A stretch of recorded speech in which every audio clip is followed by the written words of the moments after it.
ഏകീകൃത കുർബാന എന്നുള്ള ഒരൊറ്റ ലക്ഷ്യം വെച്ച് ഇവിടെ ഒന്നിച്ചു കൂടിയിരിക്കുന്ന ഈ 4 വർഷമായിട്ടും തളരാതെ ഇവിടെ ഒന്നിച്ചു കൂടിയിരിക്കുന്ന എല്ലാവർക്കും അഭിനന്ദനങ്ങൾ. എനിക്ക് ഇവിടെ എല്ലാവരും പറഞ്ഞതിൻ്റെ കൂടെ ഒരു 1-2 കാര്യങ്ങളാണ് കൂട്ടിച്ചേർക്കാനുള്ളത്.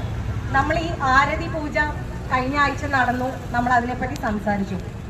അപ്പോൾ അവരും എനിക്ക് തോന്നുന്നത് നമ്മുടെ അൾത്താര അഭിമുഖ കുർബാനയ്ക്ക് അവരും മനസ്സുകൊണ്ട് അനുകൂലിക്കുന്നവരാണ്. അല്ലെങ്കിൽ എന്തുകൊണ്ട് ഈ ആരതി പൂജ ജനാഭിമുഖമാക്കിയില്ല?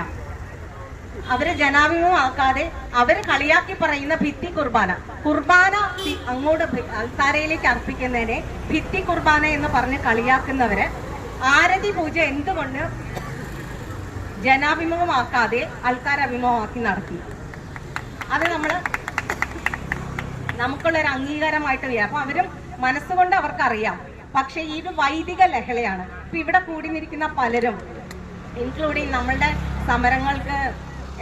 നമ്മളുടെ സമരങ്ങൾക്ക് സഹായമായി നിൽക്കുന്ന പോലീസുകാരുൾപ്പെടെ ചിന്തിക്കുന്നുണ്ടാവും, നമ്മളൊക്കെ എന്തിനാണ് ഇവിടെ വന്നിങ്ങനെ പ്രതിഷേധം ഉണ്ടാക്കുന്നത്, നമ്മുടെ സമയം കളയുന്നതെന്നൊക്കെ.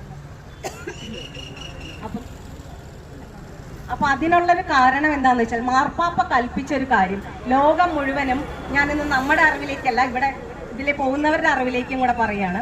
മാർപ്പാപ്പ കൽപ്പിച്ച കുർബാന അത് നമ്മളുടെ അവകാശമാണ്. ലോകം മുഴുവനും ഒരേ രീതിയിലുള്ള കുർബാന അത് ലഭിക്കാൻ വേണ്ടി മാത്രമാണ് നമ്മുടെ സമരം. നമ്മൾ സഭയെ സപ്പോർട്ട് ചെയ്യാൻ വേണ്ടി നിൽക്കുന്നവരാണ്. നമ്മുടെ സഭാ നേതൃത്വം തട്ടിൽ പിതാവാണെങ്കിലും പാമ്പ്ലാനി പിതാവാണെങ്കിലും പറയുന്നതൊന്ന്, പ്രവർത്തിക്കുന്നത് വേറൊന്ന്. തട്ടിൽ പിതാവ് പറഞ്ഞു പിതാവിന്റെ ഏറ്റവും വലിയ ആഗ്രഹം വാക്കും പ്രവൃത്തിയും ഒന്നായിരിക്കണം എന്നുള്ളതാണ്. അത് നമ്മൾ കുറച്ച് നാളുകളായിട്ട് കേൾക്കുന്നു. ഭക്ഷണം തരുന്ന കാര്യത്തിൽ ഉൾപ്പെടെ പല കാര്യങ്ങളും പറയുന്നതൊന്ന്, പ്രവർത്തിക്കുന്നത് വേറൊന്ന്. അപ്പൊ പിതാവിന്റെ ഈ ആഗ്രഹം സാധിക്കണമെങ്കിൽ, വാക്കും പ്രവൃത്തിയും ഒന്നാക്കണമെങ്കിൽ നമ്മുടെ ഈ പ്രതിഷേധങ്ങൾ കൊണ്ട് അത് നമ്മൾ സാധിച്ചെടുക്കണം.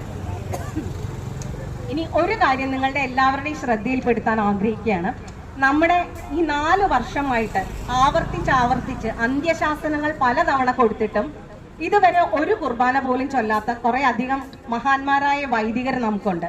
അവരുടെ പേര് ഞാനൊന്ന് വായിക്കുകയാണ്. കുര്യാക്കോസ് മുണ്ടാടൻ, കുഴുപ്പിള്ളി. അഗസ്റ്റിൻ വട്ടോളി, കടമക്കുടി. പുള്ളി പിന്നെ കുറച്ച് മാന്യത കാണിച്ചു, രാജിവെച്ച് പോയി. ബെന്നി, ആ പാത പിന്തുടരാനായിട്ട് ലിസ്റ്റിൽ കുറെ പേരുണ്ട്. ബെന്നി മാരാമ്പറമ്പിൽ, തലയോലപ്പറമ്പ്. ജോസഫ് പാറേക്കാട്ടിൽ, മള്ളുശ്ശേരി. ഷിനു ഉതുപ്പാൻ, കാരണക്കോടം. ജിമ്മി പൂച്ചക്കാട്ട്, നമ്മുടെ കൂരിയാംഗം. ആൻഡോ ചേരാന്തുരുത്തി, കൂരിയാംഗം. പോൾ കാച്ചുപ്പള്ളി, കൊങ്ങോർപ്പള്ളി. ബെന്നി പാലാട്ടി, പെരുമാനൂർ. ജോസ് പൊള്ളയിൽ, മേലൂർ.